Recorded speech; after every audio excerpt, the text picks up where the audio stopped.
India maritime weak या सागरी व्यापार क्षेत्रातील एक अत्यंत महत्त्वाच्या कार्यक्रमामध्ये महाराष्ट्राने आज होस्ट स्टेट म्हणून या ठिकाणी आपली भूमिका निभावली आणि त्याचसोबत आज आमच्या पोर्ट्स विभागाने या ठिकाणी जवळपास 15 MOU या सागरी व्यापाराच्या क्षेत्रामध्ये मॅरिटाईमच्या क्षेत्रामध्ये केलेले आहेत। याच्यामध्ये दिघी आणि जयगड बंदराचा विकास आणि विस्तार याचे MOUs आहेत। याच्यामध्ये नवीन शिपयार्ड्स तयार करण्याचे MOUs आहेत। नवीन शिप रिपेअर फॅसिलिटीज तयार करण्याचे MOUs आहेत। याच्यामध्ये आपल्या नवीन ज्या काही क्लीन एनर्जीवर असलेल्या शिप्स आहेत त्या बिल्ड करण्याचे MOU आहेत। याच्यामध्ये आपल्याकडे वॉटर ट्रान्सपोर्ट सुरू करण्याच्या संदर्भातले MOUs आहेत आणि त्यासोबत काही स्ट्रॅटेजिक MOUs देखील आम्ही केले आहेत IIT सोबत आणि काही आंतरराष्ट्रीय संस्थांसोबत की ज्यातनं ही जी सगळी मॅरिटाईम इकोसिस्टीम आहे त्याचं डिजिटायझेशन असेल, डिजिटलायझेशन असेल, त्याच्यामध्ये नवीन ह्युमन रिसोर्स तयार करायचा असेल, सेंटर ऑफ एक्सलन्स तयार करायचं असेल, एकूणच आपल्या या सगळ्या मॅरिटाईम क्षेत्रामध्ये महाराष्ट्राने एक नवीन मोठं पाऊल आज या MOUs मध्ये टाकलेलं आहे। जवळपास 56,000 कोटी रुपयाचे MOUs हे आज आपण साईन केलेले आहेत आणि सगळ्या अतिशय जगातल्या नावाजलेल्या संस्थांसोबत हे MOUs झालेले आहेत। त्यामुळे मला विश्वास आहे की निश्चितपणे हे MOUs जे आहेत हे त्या ठिकाणी चांगल्या प्रकारे आपण कार्यान्वित करू शकू। विशेषतः आपलं जे पोर्ट्स डिपार्टमेंट आहे, आमचे मंत्री नितेश राणे असतील, त्यांचे सर्व अधिकारी असतील, यांनी अतिशय मेहनत ह्या मॅरिटाईम समिट करता केली आहे आणि एक अतिशय चांगला रिस्पॉन्स आपल्याला त्याच्यामध्ये मिळतो आहे।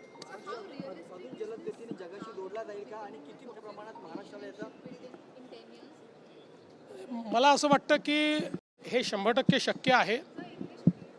इंग्लिश येतो कोणाला बाबा? ओके, अच्छा मराठी उद्या मग तुमच्या याच्यावर येतो।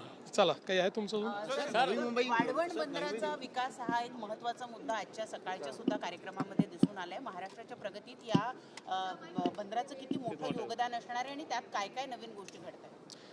वाढवण बंदर हे भारताला एक मॅरिटाईम पॉवर बनवणार आहे, कारण जगातल्या पहिल्या 10 मोठ्या बंदरांमध्ये या वाढवण बंदराचा समावेश होणार आहे आणि आज आपण ग्लोबल लॉजिस्टिक्समध्ये, ग्लोबल सप्लाय चेनमध्ये एक महत्त्वाचे प्लेयर म्हणून वाढवण बंदरामुळे एस्टॅब्लिश होणार आहोत।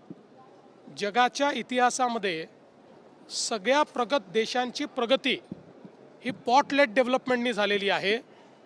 बंदरांच्या विकासातनं जी अर्थव्यवस्था तयार झाली आणि आपण जर मुंबईचा विचार केला तर मुंबई पोर्ट आणि JNPT पोर्टने गेले 30 वर्ष मुंबईला देशाची आर्थिक राजधानी म्हणून एस्टॅब्लिश केलं आहे।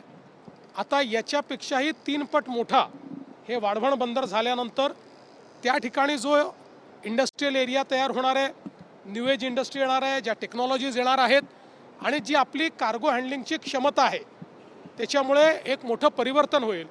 आणि आपण सगळ्यात महत्त्वाचं आहे की फ्रॉम डे 1 आपण वाढवण बंदर जे आहे हे एक 100 किलोमीटरचा एक्सप्रेसवे तयार करून समृद्धी एक्सप्रेसवेला तो जोडतो आहे। त्यामुळे हे पोर्टलेट डेव्हलपमेंट वाढवणचं हे संपूर्ण महाराष्ट्राला त्या ठिकाणी त्याचा फायदा होणार आहे आणि म्हणून मला असं वाटतं की पुढच्या काळामध्ये पुढचे 50 वर्ष महाराष्ट्राचा विकास आणि पुढचे 50 वर्ष देशाचा मॅरिटाईम विकास हा या वाढवण बंदराने होणार आहे। महाराष्ट्रामध्ये भाजप कुबडे घेऊन चालत नाही तर स्वतःच्या पायावर चालतो असं अमित शहाने मोठं भाषण केलं आज। 100% खरं आहे, त्यात काय चूक आहे, वाईट काय? सर, डॉक्टर महिला डॉक्टर कुबड्या घेऊनच तुम्ही सत्तेमध्ये आला। त्यांना कुबड्यांचा अर्थ कळत नाही। त्यांना जर अर्थ कळला असता तर त्यांची अशी अवस्था झाली नसती। सर महिला डॉक्टर मित्र म्हणजे कुबड्या नसतात. सर महिला डॉक्टर आत्महत्या प्रकरणामध्ये हा? तो डिप्टी सीएम रहने के पहले भी उस फेज में जब आप मिनिस्टरियल पोस्ट में नहीं थे उस वक्त आप कैसे हेल्प कर रहे थे? नहीं, ऐसा नहीं है. उनके कहने का मतलब ये था कि जिस समय मैं पहली बार चीफ मिनिस्टर बना था उस समय एक्चुअली ये जो वाढ़वण का पोर्ट है ये 1992 में सुप्रीम कोर्ट के एक आदेश से शेल्व हो चुका था, समाप्त हो चुका था और उसको बंद कर दिया गया था. जब मैं चीफ मिनिस्टर बना 2014 में तब उसका मैंने अध्ययन किया और मेरे ध्यान में आया कि इसका जो राइट ऑफ वे है ये डहाणू नेचुरल एरिया से जाता है, इसलिए इसको एनवायरमेंटली कभी परमिशन नहीं मिल सकती. तो मैंने एक टीम तैयार की और हमने एक नया राइट ऑफ वे उसके लिए ढूंढा. उस राइट ऑफ वे को लेकर हम लोगों ने पहले उसकी मंजूरी ली. उसके बाद हमने भारत सरकार के साथ समझौता करके एक जॉइंट वेंचर कंपनी भारत सरकार के साथ तैयार की. उस कंपनी के माध्यम से सुप्रीम कोर्ट तक हम गए. सुप्रीम कोर्ट ने कमेटी अपॉइंट की जिस कमेटी ने उसको एनवायरमेंटली सस्टेनेबल करके मान्यता दी और अब वाढ़वण पोर्ट का काम शुरू हुआ है. तो इसलिए जो संजय सेठी जी कह रहे थे कि ये जो बंद पड़ा हुआ था और लोग कहते थे कि वाढ़वण कभी हो नहीं सकता, उसको वापस शुरू करने का काम और उसको पटरी पर लाने का काम हमने किया है.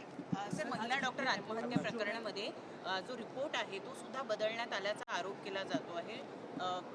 असं आहे, काहीही आरोप या ठिकाणी केले जात आहेत आणि ज्याला काही माहिती नाही असेही लोक आरोप करत आहेत. मला असं वाटतं की अशा संवेदनशील विषयाचं राजकारण करणारे हे दुर्दैवी लोक आहेत.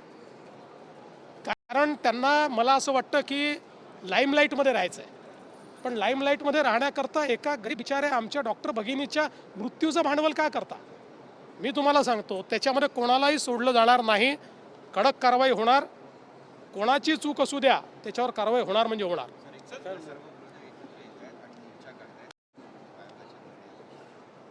असं आहे, मी यापूर्वी देखील सांगितलं की हे कव्हर फायरिंग आहे.